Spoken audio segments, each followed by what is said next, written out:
उसका था माजिद का, वो डेट था। माजिद ने तो कभी मांगा ही नहीं था फोन। उसको भी वो एडिटर है ना। तो he is using the I will only What we'll do is we'll put you a वो इसको हम तो ना this has 64 I am not using my personal phone is now room डालोगे इसको। मैं कहता हूँ उसमें आगे iCloud पे क्यों नहीं डालते हो आप? आपका तो फ्री आराम से हो जाएगा। I'm saying is कि वो कर सकते हैं, आपको 60 GB या 120 GB करेंगे, आपका ये सारा उसमें चला जाएगा। नहीं नहीं, वो 2 ही फोन थे हमारे। हाँ, मैंने और एक इसमें फोन था जो ऊपर यूज होता, वो इसीलिए फॉर दिस जो बिगुल बचा है तब से जो एक्साइटमेंट है लोगों में वो बहुत अच्छा है। और ख़ासकर जम्मू कश्मीर में क्योंकि हम लोगों को 10 साल से इलेक्शन से महरूम रखा, और आखिरी इलेक्शन जो हुआ था वो 2014 में हुआ था, उसके बाद 2019 में इलेक्शन हुआ, उसके बाद 19 के बाद कोई इलेक्शन नहीं था। तो लोगों में बहुत ज़्यादा एक चाहत है कि वो अपनी मन का, अपनी दिल का, अपने एहसासातों का इजहार करें, और शायद 2019 के बाद ये एक पहला मौका मिला है जहां वो इजहार कर सकते हैं। तो एक वेलकम साइन है। अब लोगों को वो मौका देना चाहिए कि वो अपना इजहार करें, और मुझे लगता है उस हिसाब से माहौल अच्छा है। देखिए, जहाँ तक साउथ कश्मीर की सीट है, अब डिलिमिटेशन के बाद ये पीर पंजाल जो है इसके साथ आया। इसमें 2 चीज़ें, जो आपका इनिशियल सवाल था कि जो इतना वैक्यूम हुआ इतने बड़े मुल्क में, जहाँ जिसका जो गहना है वो डेमोक्रेसी है, जमहूरियत है, जम्मू कश्मीर को उससे महरूम रखा गया। पहले तो वो होना नहीं चाहिए था।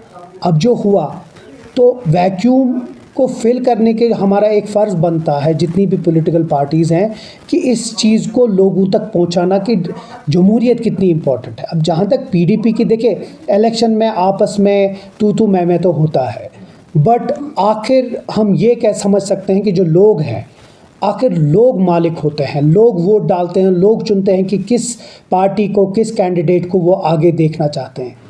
आज चाहे हमें कोई तनकीद कर रहा हो, हमारे ऊपर उंगली उठा रहा हो, बस कुछ ही दिनों में आपको पता चलेगा कि क्या नेशनल कॉन्फ्रेंस सच्ची है, कि वो लोग पार्टियां सच्ची हैं जिनने बीजेपी को जम्मू कश्मीर में चाहे 2014 में लाया, 2018 में लाया, 2016 में लाया, और उसके बाद जितनों में भी 2019 के बाद इन लोगों को एक गेट ओपन किया बीजेपी और उनकी अलाइड पार्टीज़ को, तो वो लोगों तक है और लोग आपको उसका जवाब बहुत जल्दी देंगे।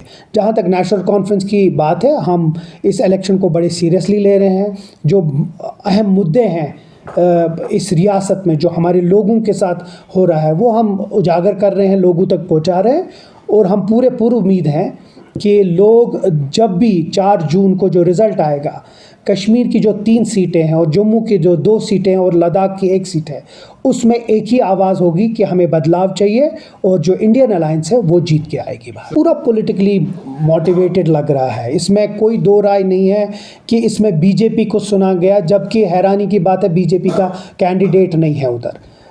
3 चीज़ें बहुत अहम है। एक, ये शायद इस मुल्क की हिस्ट्री में पहली बार होगा कि पसियों के डर से एक इलेक्शन डेफर करा गया है, और जबकि वोटर्स इधर उधर नहीं जा रहे हैं, वोटर्स उधर ही हैं। कैंडिडेट्स दूसरी तरफ से भी, जम्मू रियासी की तरफ से भी जा सकते थे, तो कैंडिडेट्स को कोई रुकावट नहीं होती, बट इसलिए किया गया कि उनको लगा कि शायद कोई और कोशिश कर सकें।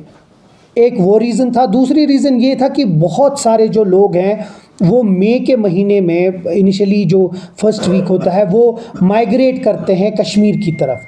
तो शायद बीजेपी को ये लगता है कि उस माइग्रेशन से शायद जो वोट नेशनल कॉन्फ्रेंस को पड़ने वाले थे वो अब नहीं पड़ेंगे, बल्कि उनको ये हैरानी होगी कि वो लोगों ने अब अहद किया है कि वो वहाँ रुकेंगे, वोट डाल के ही अब वो बाहर निकलेंगे। और मैं आपको आज पूरा यकीन दिलाना चाहता हूँ कि जिस तरीके से लोगों के साथ खिलवाड़ किया गया बीजेपी ने, और जिस तरह इलेक्शन कमीशन ने उनकी वो बैक एंड कॉल पे सुना, लोग उसका जवाब आपको 4 जून को दे देंगे, और 25 में जब वो इलेक्शन होगा उसका जवाब को जो कि डेट्स डेफर हो चुके हैं, इसका फायदा कहीं न कहीं बीजेपी को हो सकता है, या कोई सोच होगी उनकी, कोई अपना कैंडिडेट खड़ा कर सकते हैं क्या? उसमें कुछ ऐसा नहीं, उसमें इलेक्शन कमीशन का यही है कि जो प्रोसेस है वो वैसा ही रहेगा। सिर्फ जो पोलिंग डेट है, पोलिंग डेट को उनने अब 25 के करीब ली है। उससे उनने तो जाहिर की सी बात है कि उन्हें अपने फ़ायदे के लिए वो किया, क्योंकि जिन जिन main candidates main political parties थे वो तो इसके फेवर में नहीं थे। अब उन्हें किया है ये कोशिश, बट मैं जिस तरह कह रहा हूँ कि लोगों को इससे ज़्यादा गुस्सा है कि कुछ भी करके अपना प्रॉक्सीज़ को जिताने के लिए कोशिश कर रहे हैं। लेकिन हम समझते हैं कि लोगों को फॉर ग्रांटेड नहीं लेना चाहिए। लोग अपना जो पर्सपेक्टिव है, अपना जो एस्पिरेशन है, वो बैलेट वोट के थ्रू बता देंगे। और मुझे पूरा यकीन है कि जो राजौरी साउथ के अनंतनाग की सीट है, मियाँ साहब उसमें बहुत भारी अक्सरियत से जीतेंगे। चलिए देखते हैं। ये एक जमहूरियत है, यहाँ वैसे लोग भी हैं जिनके साथ अपने घर वाले भी नहीं होते, वो भी कहते हैं हम जीतने के लिए उतरे हैं।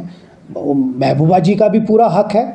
अब वो दूसरी बात है कि उनके पास अब उतने लोग नहीं रहे जो पहले थे, तब भी उनको लोगों ने पार्लियामेंट में नहीं भेजा। तो आज भी मुझे नहीं लगता है कि कोई भी ऐसा इंक्लिनेशन या कोई दिख रहा है कि वो आगे जाएंगे।